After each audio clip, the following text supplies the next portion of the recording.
around 50 to 60,000 in America alone. Then you have people who are hurt, you have people who are killed. Basically, in my book, Deadly UFOs and the Disappeared, my primary thrust of that book is aliens are not our friends. They're just not. At the best, they ignore us. At the worst, they harm us. They even subject us to things like cattle mutilation, very similar. There are actually recorded cases of that happening where absolutely horrific things have been done to humans and then the body's dumped, as in São Paulo, Brazil. Oh, yeah. One of James, maybe you can remember who it was. Was it Terry Lovelace or was it somebody else? It said that when they're done with the body, after they're experimenting or whatever they're doing and getting what they have, they suck out all the moisture and then they drop it down to cremate it? Yeah, that was a report that Mary Joyce got, where once they're done, they're used you up for whatever slavery or whatever it may be. Yeah, they take you to this vat, they dehydrate you, drop you in, and you're melted away to nothing. Now, also with that, to relate to what Rob said, Terry Lovelace, when he was on that huge ship, there was all them people in there all crying and moaning, and only him and his friends was left back off, and that ship took off with that whole payload of humans on there. And what's happening to them? I mean, with the permanently disappeared, this one person in Brazil, his body was found, dumped. Everything that was done to it is exactly what had been done to cattle and animal mutilations. They had cored out his eyes. They had removed part of his jawbone. They had removed his tongue. They had excised his rectum. They had punctured underneath his arm and in his stomach small holes. They had withdrawn entire organs, apparently somehow through these holes. All the wounds were cauterized. There was no blood on the ground anywhere, yet there was no blood in the body. Furthermore, when they did an autopsy and they examined the brain, it showed that the person had died from extreme shock. And the toxicology report showed that no anesthetic, no type of drug to stop pain or to paralyze the person as far as pain goes was used. And yet the person apparently had been paralyzed while this was going, or they would have fought, and there would have been bruises from the person trying to struggle, and there weren't. So the person was alive. They were in incredible agony, and they died literally out of fear and pain. And this is what happened to this guy. And you don't have to take my word for it. Look at the photographs. They're on the Internet. The coroner's report was released from São Paulo, Brazil. If you have the nerve, I do not recommend you look at those photos. They're pretty horrific. So, and then there was the case of the man in England who was dumped on top of a coal heap. He had burn marks on him, a strange ointment, they said, around the burn marks. They looked as if they'd been electricity had been applied. He had gone to the store, to a local shop from where he lived, into the little village, just a short distance away, disappeared for 5 days, and they found him on top of this coal pile. And there was no coal dust or any coal on him, other than on his back where he was laying on it. He was laying face up, and then they said he had a horrified expression on his face, and they're not sure what he died of. And yet they said it looked as if the body had been dropped from the sky, and then just a few days later, a UFO was sighted in the immediate area. This goes on and on and on. I mean, the number of cases is horrific. Yeah, that's the case I was talking about tonight. That was in Todmorden, UK. There's similar patterns with that, which was a month earlier to Jim Pendleton's sighting. But there was abduction there also, and that was the guy you just brought it up, Rob, who they found looked like he was dropped from space. Yep, exactly. And yet there's no helicopters or airplanes in the area that anyone noticed or could account for it. And so they just can't figure out what happened to this poor guy. And this just goes on and on and on. I mean, and also around that same time, there were a lot of cattle and sheep more sheep mutilations than cattle, actually, in a nearby county. So apparently in this case, they didn't cremate the guy. They just simply dumped the body when they were done with it. And the same in São Paulo, Brazil. And it happens a lot. We are victims of UFOs. And I know some people think there are space brothers, or at least some of them are. Well, space brothers, if they're our friends, should interfere on our behalf. They don't seem to be. And people say, well, they have a non-interference policy. And my response is, they have a non-interference policy. Why are they letting all the other evil aliens interfering with us? and they're just standing back and watching this happen. In this case, you have to interfere if the other one's interfering, but they're not. So whatever they are, I don't think they're Space Brothers. No, I don't. I'm thinking about this cattle mutilation in Oregon 6-7 weeks ago. A pathologist came out because he's into, checking out cattle mutilations. And, he said whatever this last bull that was mutilated, he said it was standing when some of this stuff was going on. Because what he said is the eyes were removed. And when the eyes removed, you got liquid behind the eyes from the brain. Now, he said if the bull would have been laying down, the liquid from the brain would have ran off the side of the face of the bull. But in this case, it ran off the nostrils, which he said that then his only surmise is it was standing when his eyes were pulled out.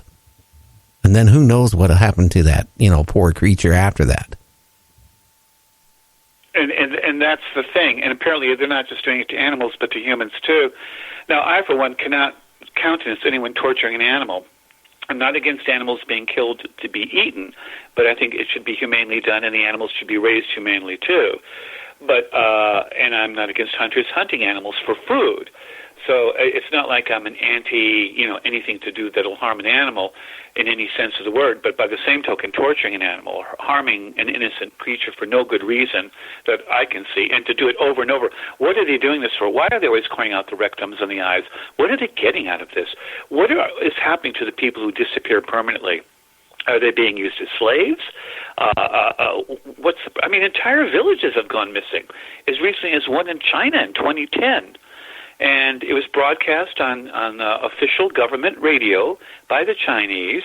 And then later they said, oh, no, that didn't happen. And yet nearby villages saw strange blue lights in the sky for over 2.5 hours. And then people said, oh, no, it was a hoax. The government says it was a hoax. No, it wasn't. Thousands of people saw this. They saw it for over 2.5 hours. They know the difference between spotlights on clouds and these blue objects. They said they felt strange. And by the same token, in Canada, in 1930, northern Canada, an Indian tribe, the Anjikuni, their whole village disappeared. Now, later reports inflated the numbers of the people. I went back to the original sources. About 25 to 30 people disappeared, the entire village, which was about an average size for an Amerindian village at the time. And later reports and books inflated up to 175, 200 and something. I don't believe that. I think it was 25 to 30. But that they disappeared, absolutely. And by the way, strange blue lights were seen in the sky at that time, too. Now, this was 1930. How many UFO reports were made in 1930? I mean, people didn't talk about UFOs in 1930.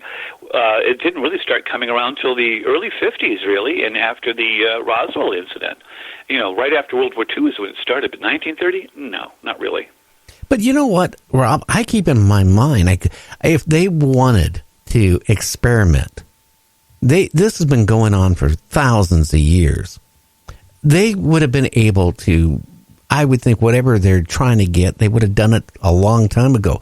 If they wanted humans to breed, to experiment on, they could have took a group of people and let them, this like the same way. You start out with a male cow and a bull, and you got a herd eventually.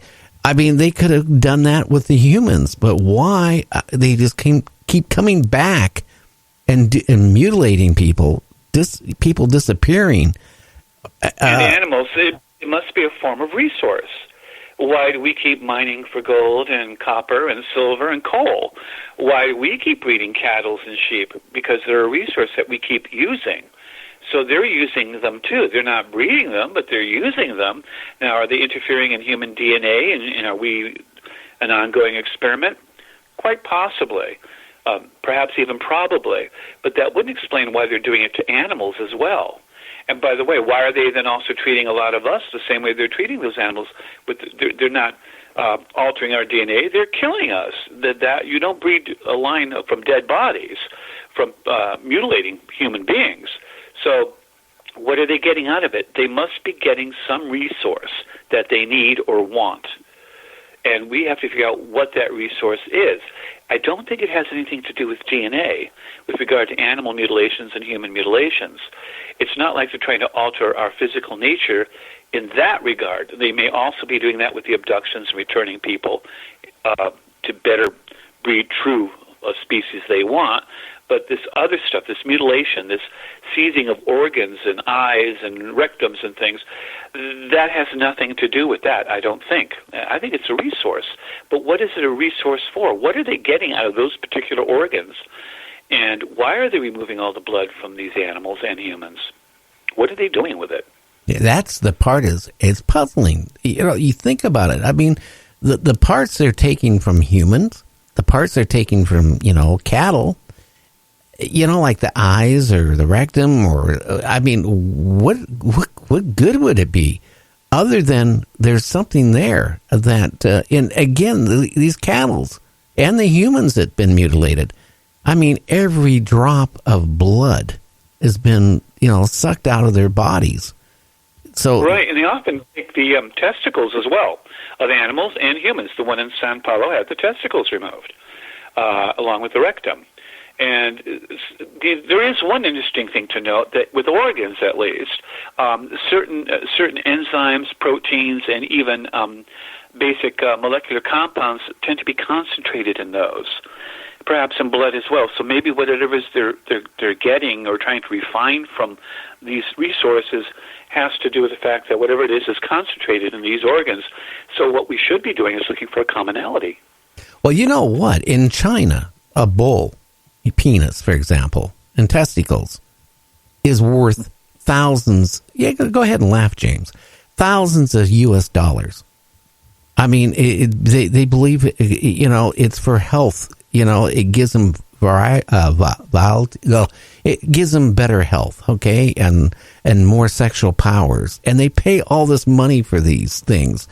Could this be going on with some of these things with aliens, that they're harvesting certain things because of that it gives them what they need? Well, it could be. I mean, what you're talking about is mostly aphrodisiacs, and like rhino horns, they grind them up into a powder. It's an aphrodisiac, and all that sort of thing, especially in Asia, and they're trying to put a stop to it. But, yeah, and of course, they're not aphrodisiacs. It's just long-term myth and legends that it is, like oysters over here, that sort of thing. And of course, there are some elements in oysters that actually are beneficial to you, magnesium, calcium, that sort of thing. But whatever it is they're doing, they're using this. But, I mean, it could be compounds, or it could be hormones of some type. Testosterone for the testicles, adrenaline, something from the pineal glands, for instance, might be being taken. It could be that some type of hormone is being removed, but I really don't see it with eyes from cattle particularly, or from rectums. And why are they clearing out the whole rectum? That's the weird part. I mean, it just doesn't make sense. What are they doing with it?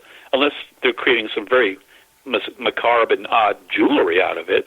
I mean, it could be. You never know. They're a completely different culture. Maybe they find these things as being aesthetically of value or something, or as sort of trophies. Who knows? Maybe we're being hunted, and these are trophies, like antlers from a deer or something. Maybe they have no intrinsic worth other than their aesthetic value. We just don't know. Kind of makes me think about the movies Predator, doesn't it? Yes, it does, rather. It really does. Or, the Star Trek series, particularly Voyager, they had the hunter race that would disembowel people and stuff and keep the parts of the body, skeletons, as trophies. They had no intrinsic value other than as being a trophy. So it makes you, are they getting something, a resource from these, or is it just an aesthetic or trophy type of thing that they're doing? But what would be the value in taking harmless cattle and sheep, which are very easily taken? Anyone can take them. Even a dog is known to savage sheep. What would be the point of taking those particular items? I mean, We're talking about an alien race and an alien intelligence, and it may be nothing like ours.